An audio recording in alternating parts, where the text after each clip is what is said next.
सबसे पहले मेरी प्राथमिकता होगी कि बिस्वा को जाम से मुक्ति दिलाई जाए, दोनों आरओबी बने और बाईपास बने, रिंग रोड बने, जिससे जो जाम की समस्या है वो बहुत बड़ी समस्या है, उससे निजात मिले।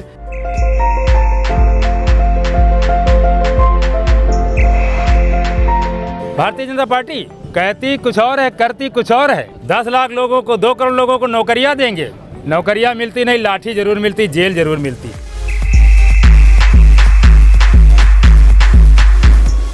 और भारी बहुमत से प्रदेश में समाजवादी पार्टी की सरकार जनता जनार्दन के आशीर्वाद से बनने जा रही है।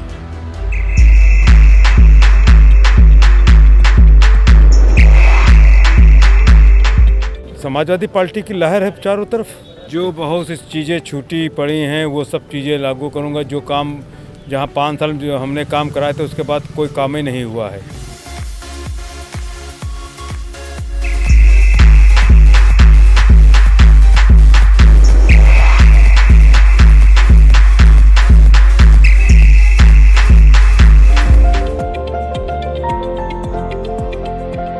अब यहाँ पर एक हम एग्रीकल्चर डिग्री कॉलेज बनवाएंगे और एक यहाँ पर मेडिकल कॉलेज का भी हम प्रयास करेंगे कि सीतापुर में मेडिकल कॉलेज बन जाए। साइकिल निशान साइकिल। प्यार हमको मिल रहा है, उस जनता के प्यार को, जो उसके जनाधार को देखते हुए ये पूर्ण विश्वास है कि जनता फिर हमको एक बार उसमें विधानसभा में जाने का अवसर देगी।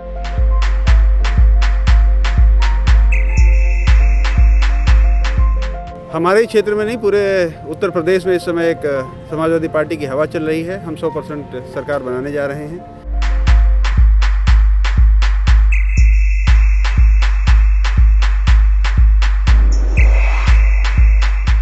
नमस्कार, आप देख रहे हैं आई इंडिया और मैं हूं पंकज सिंह गौर। मैं उदय चौहान। आज हम बात करेंगे सीतापुर में समाजवादी पार्टी से उतारे गए योद्धाओं के बारे में। आपको बता दें कि सीतापुर में समाजवादी पार्टी का कभी गढ़ रहा है। अगर बात करें पिछले 2 दशकों की, तो हमेशा सीतापुर में कभी 7, कभी 5, तो कभी 6 विधायक समाजवादी पार्टी के बनते आए हैं। लेकिन इस दुर्ग को 2017 चुनाव में भारतीय जनता पार्टी ने ढहा दिया था और समाजवादी पार्टी से सिर्फ एक विधायक महमूदाबाद से नरेंद्र सिंह वर्मा चुनाव जीते थे। बाकी कई सीटों पर बहुत ही कम अंतराल से समाजवादी पार्टी के प्रत्याशियों की हार हुई थी। जो हालात हैं इस समय के, वो हर किसी की जुबान पर एक ही बात निकल करके आ रही है कि समाजवादी पार्टी और भारतीय जनता पार्टी की सीधी टक्कर है। ऐसे में समाजवादी पार्टी ने जो योद्धा उतारे हैं उन पर आज हम बात करेंगे, क्योंकि जातिगत समीकरण में कहां पर समाजवादी पार्टी को घाटा है और कहां पर नुकसान होता दिखाई दे रहा है। समाजवादी पार्टी का जो परंपरागत वोट बैंक है, मुस्लिम और यादव, मुस्लिम प्रत्याशी तो समाजवादी पार्टी ने उतारा है, यादव प्रत्याशी एक भी नहीं उतारा। बाकी क्षत्रियों को भी साधने की कोशिश की है और पासियों को भी साधा है, और खासकर जो जो बहुजन समाज पार्टी का वोट बैंक है, जाटो बिरादरी, उससे भी, उस जाति के भी एक प्रत्याशी उतारकर एक समान जाटो वोट बैंक में भी सेंधमारी करने का काम समाजवादी पार्टी ने किया है। लेकिन चूक कहां गई है, वो ब्राह्मण प्रत्याशी एक भी नहीं उतार पाई है समाजवादी पार्टी। तो हम अपने सहयोगी से जानेंगे, उदय प्रकाश सिंह से, कि समाजवादी पार्टी ने जो योद्धा उतारे हैं उससे समाजवादी पार्टी को जो यहाँ पर जातिगत आंकड़ा है उसमें कितना फिट बैठ रही है और कहां पर समाजवादी पार्टी थोड़ा बहुत अनफिट हो रही है। सीतापुर की 9 विधानसभा सीटों पर समाजवादी पार्टी ने जो प्रत्याशी उतारे हैं उनमें 2 वैश्य, 2 कुर्मी और 2 पासी, इसके अलावा एक सीट पर दलित, क्षत्रिय व मुस्लिम प्रत्याशी उन्होंने उतारा है। इनका जो परंपरागत वोट बैंक माना जाता है यादव, ये इस बार चुनाव में नज़र नहीं आ रहा है और ब्राह्मण प्रत्याशी भी इन्होंने नहीं उतारा है। हालांकि यादव प्रत्याशी 2017 के भी चुनाव में सपा की तरफ से नहीं उतारा गया था सीतापुर में, और ब्राह्मण का भी कोई प्रत्याशी नहीं उतारा गया था। लिहाजा कुल मिला के 2017 से और 2022 के बीच में सपा ने जो साधने की कोशिश की है उसमें दलित वोट बैंक को इन्होंने साधने की कोशिश की है। पासी और दलित इनको साधने की कोशिश की है। जहाँ तक यादव की बात है तो इनका परंपरागत वोट बैंक माना जाता है, इस लिहाज से कोई बहुत बड़ा नुकसान नहीं कहा जाएगा। हालांकि अभी एमएलसी चुनाव में भी किसी यादव चेहरे पर दांव लगाने की सुगबुगाहट चल रही है सपा खेमे से। हाँ, ब्राह्मण को ना उतार कर जरूर कहीं ना कहीं नुकसान ये उठा सकते हैं। मतलब साफ तौर पर जो ब्राह्मण मतदाता हैं जिनके लिए इतनी सब कुछ राजनीति हुई, यानी परशुराम जी की मूर्ति लगाने से लेकर के क्या लखनऊ में और क्या सीतापुर में, लेकिन उसी बिरादरी के किसी भी प्रत्याशी को टिकट समाजवादी पार्टी ने नहीं दिया है।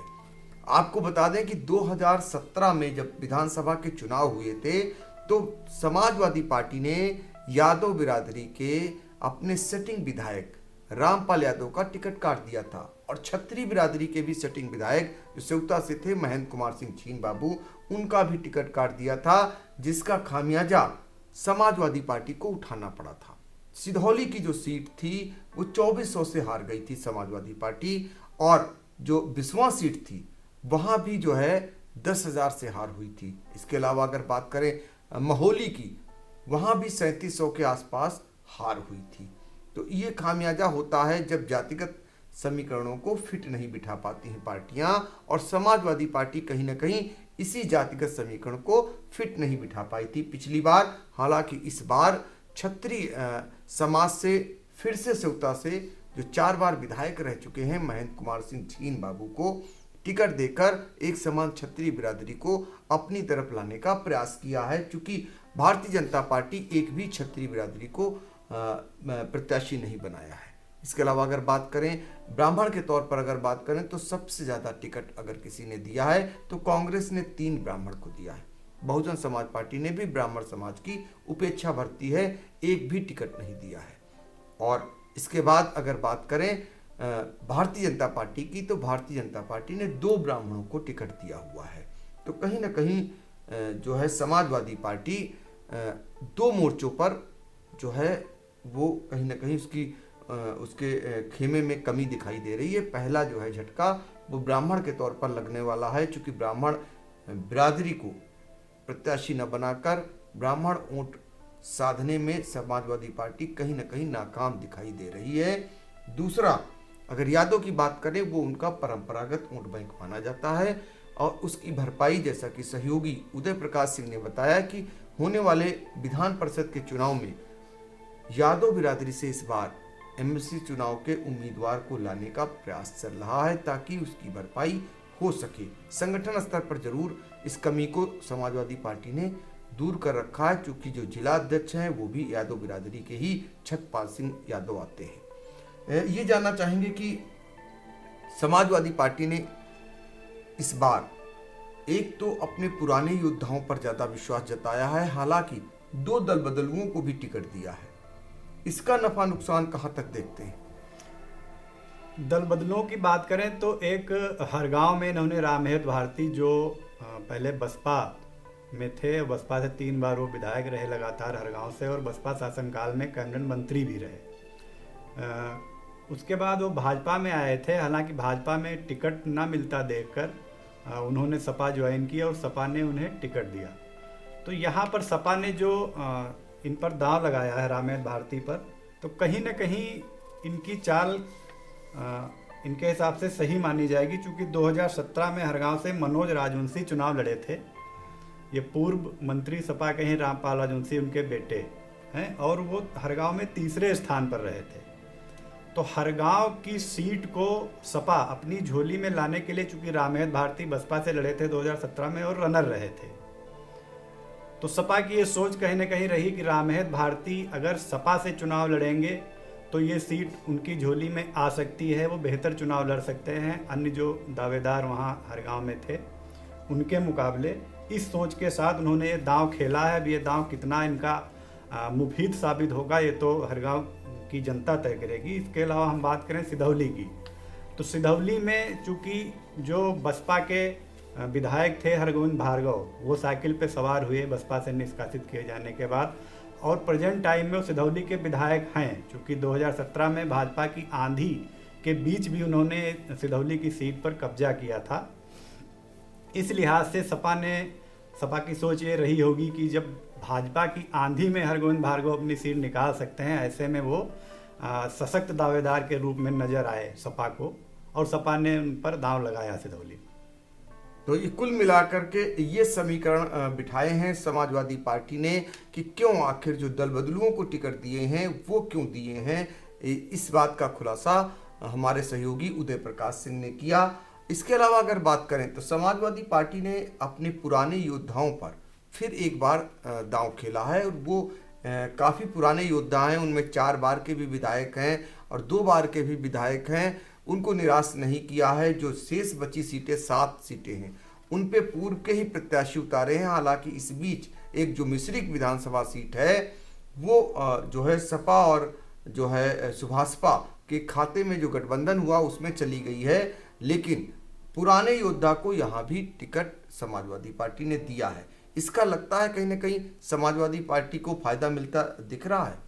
जी बिल्कुल, मौजूदा जो सियासी हालात हैं सीतापुर की, लगभग तकरीबन 9 विधानसभा सीटों पर सपा के जो प्रत्याशी हैं वो सीधी टक्कर उन्हीं की, भाजपा से उन्हीं की है, सपा की ही मजबूती से चुनाव में दिख रहे हैं। चूँकि अगर हम 2017 के नतीजों की बात करें तो कई सीटें ऐसी हैं जिनमें मामूली अंतर से सपा के प्रत्याशी चुनाव हारे थे, और उन सीटों पर जब महमूदाबाद की बात करें तो सपा जीती थी।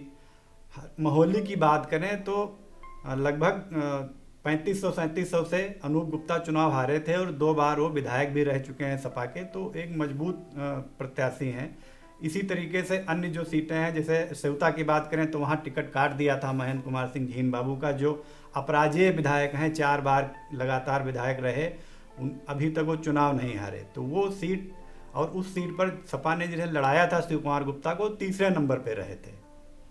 तो इसी तरीके से और अन्य सीटें भी हैं, वहाँ भी सपा रनर रही थी अधिकतर सीटों पर। इस लिहाज से सपा मजबूत स्थिति में है। चूँकि 2017 के पहले सीतापुर जिला सपा का मजबूत गढ़ माना जाता था, माना ज़्यादा था क्या रहा था, 7 सीटें सपा के पास थीं। तो इस लिहाज से सपा ने अपने पुराने दिग्गजों पर दांव लगाया है कि पुराने नेता हैं, उनकी अच्छी पकड़ है क्षेत्र में, लंबे समय से उन्होंने प्रतिनिधित्व भी किया है अपने क्षेत्रों का, उनके व्यक्तिगत जो संबंध हैं वो भी अच्छे हैं मतदाताओं से, लिहाजा हर तरीके से वो एक सशक्त प्रत्याशी के रूप में सामने आए सपा के, इसलिए उन पर उन्होंने भरोसा जताया। अब आइए आपको एक नज़र डलवा देते हैं कि समाजवादी पार्टी के पुराने दिग्गज हैं कौन। तो पहली बात हम करेंगे महमूदाबाद से 6 बार विधायक रहे और मौजूदा समय में भी विधायक हैं नरेंद्र सिंह वर्मा की, जो प्रदेश सरकार में मंत्री भी रहे हैं, और उन पर फिर एक बार समाजवादी पार्टी ने विश्वास जताया है। नरेंद्र सिंह वर्मा जब भारतीय जनता पार्टी की आंधी चली थी तब भी उनकी साइकिल चलती रही थी, तो उन पर विश्वास जताया है। इसके बाद अगर बात करें सेवता से 4 बार विधायक रहने वाले लगातार महेंद्र कुमार सिंह झीन बाबू, जिनका पिछले चुनाव में टिकट काट दिया गया था, इस बार फिर से उनको टिकट दे करके और उतार दिया है मैदान में। और माना समाजवादी पार्टी ने कि सेवता से अगर कोई मजबूती से लड़ सकता है तो महेंद्र कुमार सिंह झीन बाबू, चूंकि पिछले चुनाव में जिनको टिकट दिया था शिव कुमार गुप्ता को, वो 3रे नंबर पर जा पहुंचे थे। सदर की बात करें तो यहाँ से राधेश्याम जायसवाल, जो 4 बार के विधायक रहे हैं समाजवादी पार्टी के, मौजूदा समय में नगर पालिका परिषद के चेयरमैन भी हैं, और उन पर फिर एक बार विश्वास जताया। हालात ये बने कि सीतापुर में जो सिटिंग विधायक थे, मौजूदा विधायक थे, भारतीय जनता पार्टी छोड़कर समाजवादी पार्टी में आए थे राकेश राठौर, समाजवादी पार्टी ने उनको टिकट नहीं दिया और अपने पुराने योद्धा राधेश्याम जायसवाल पर ही विश्वास जताया और उन्हें टिकट दे दिया। अब इसके बाद बात करें अगर हम महौली की, तो महौली में भी 2 बार के विधायक रहे अनूप गुप्ता, जो पिछली बार बहुत ही कम अंतराल से चुनाव हारे थे, यानी 3700 से महज चुनाव हारे थे, उन पर ही दांव चला है और उनको ही लड़ाया है। इसी तरह लहरपुर की बात करें लहरपुर में समाजवादी पार्टी ने बड़ा काम किया। वहां पर 2 टिकट के प्रबल दावेदार थे। एक पूर्व 3 बार के विधायक रहे अनिल वर्मा, वो टिकट के दावेदार थे, और 2 बार विधायक रहे और नगर पालिका परिषद के चेयरमैन हैं जासमीर अंसारी। दोनों को बैठा करके दोनों के बीच एक तरीके से समझौता करा दिया, सहमति बनवा दी, और आखिरी में अनिल वर्मा को प्रत्याशी घोषित करवा दिया। पिछले चुनाव की बात करें तो लहरपुर में 9000 के आसपास की हार जीत हुई थी, यानी भारतीय जनता पार्टी वहां जीती थी। सुनील वर्मा विधायक बने थे, लेकिन जो हारे थे वो जासमीर अंसारी थे, जो 9000 वोटों का अंतर था। लेकिन उनके पीछे तीसरे नंबर पर रहने वाले अनिल वर्मा, उनका भी अंतर कम था, लिहाजा अब अनिल वर्मा को वहाँ प्रत्याशी बना दिया। इसके बाद अगर हम बात करें तो आते हैं सीधे आपके बिस्वा में अफजाल कौसर, जहाँ पर पिछले चुनाव में वो 10,000 मतों से हारे थे। अफजाल कौसर उस समय हारे थे जब मौजूदा यादव बिरादरी के विधायक रामपाल यादव का टिकट काट दिया गया था, और भाजपा ने यादव बिरादरी से महेंद्र यादव को टिकट दे दिया था। तो 10,000 वोटों से हारने वाले अफजाल कौसर को फिर से टिकट समाजवादी पार्टी ने वहां दे करके कड़ी टक्कर दे दी है वहां पर।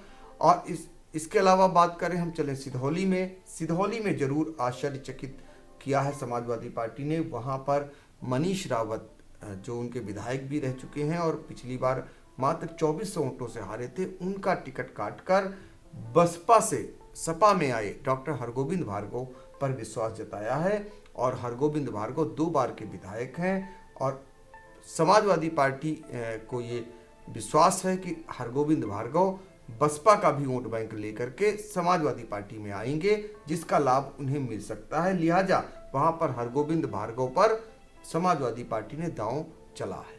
अब मिश्रिक की बात करें, मिश्रिक में एक बड़ा उलटफेर हुआ है। मिश्रिक सीट जहां से विधायक रहे रामपाल राजवंशी मंत्री रहे, उनके लड़ने की प्रबल संभावनाएं थी। वहां से एकमात्र सशक्त उम्मीदवार के तौर पर रामपाल यादव थे, लेकिन गठबंधन के चलते मिश्रिक सीट सुभाषपा के खाते में चली गई, और आखिर में सुभाषपा ने वहां दावा ठोक दिया। लिहाजा वहां भी सपा मुखिया अखिलेश यादव ने एक बड़ी चाल चल दी, और रामपाल राजवंशी की जगह उनके बेटे को यानी मनोज राजवंशी को सुभाषपा सपा का गठबंधन का प्रत्याशी वहां पर घोषित करा दिया। अब वहां पर मनोज राजवंशी साइकिल से नहीं बल्कि छड़ी के सहारे अपनी जीत जो है सुनिश्चित करने में लगे हुए हैं। कितनी सफलता मिलेगी ये भी आने वाला समय बताएगा। तो इस तरीके से समाजवादी पार्टी ने पुराने योद्धाओं पर ही विश्वास जताया है। अब ये कितना फायदा समाजवादी पार्टी को मिलेगा ये फिलहाल आने वाला समय बताएगा।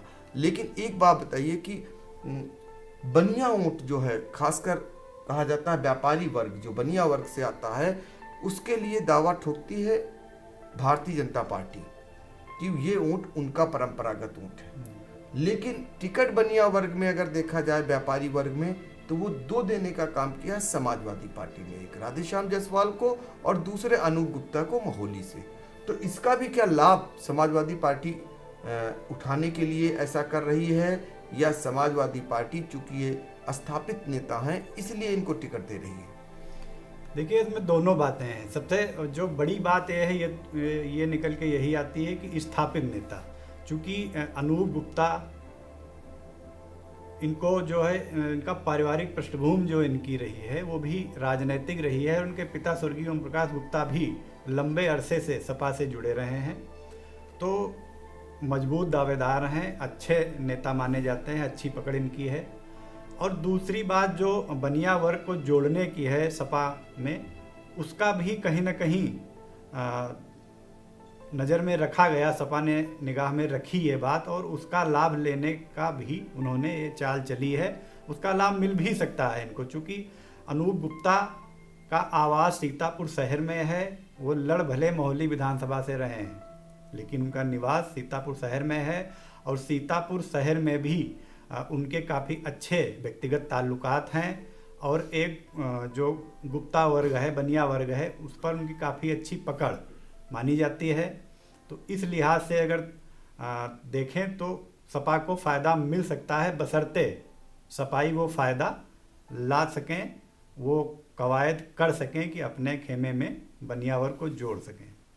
तो लाभ मिल सकता है, लेकिन उसे प्रयास करना होगा। कितना सफल होगी समाजवादी पार्टी, ये फिलहाल आने वाला समय बताएगा। हमने आपको बताया कि समाजवादी पार्टी ने जिन योद्धाओं को मैदान में उतारा है वो किन किन जातियों से ताल्लुक रखते हैं और कितना लाभ समाजवादी पार्टी को मिल सकता है और कहां पर समाजवादी पार्टी चूक रही है, किस वर्ग के लोगों को प्रत्याशी न बनाकर कहां पर घाटे का सौदा किया है, कैसे उसकी भरपाई करेगी। इस बात पे हमने आपको खासकर फोकस दिया, क्योंकि समाजवादी पार्टी के लिए ऐसा माना जाता है कि समाजवादी पार्टी को खासकर यादव और मुस्लिम वोट बैंक जो है उनका माना जाता है। लेकिन सीतापुर में जो जिस तरीके से समाजवादी पार्टी ने अपने योद्धाओं को उतारा है, उसमें बनिया वर्ग के वोटों को भी साधने की कोशिश की है, क्षत्रिय समाज के भी वोट बैंक को साधने की कोशिश की है और मुस्लिम समाज से भी जोड़ने की कोशिश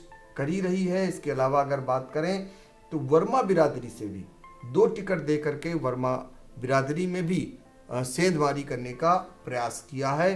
कितनी सफल समाजवादी पार्टी होती है, ये फिलहाल 10 मार्च को पता चलेगा।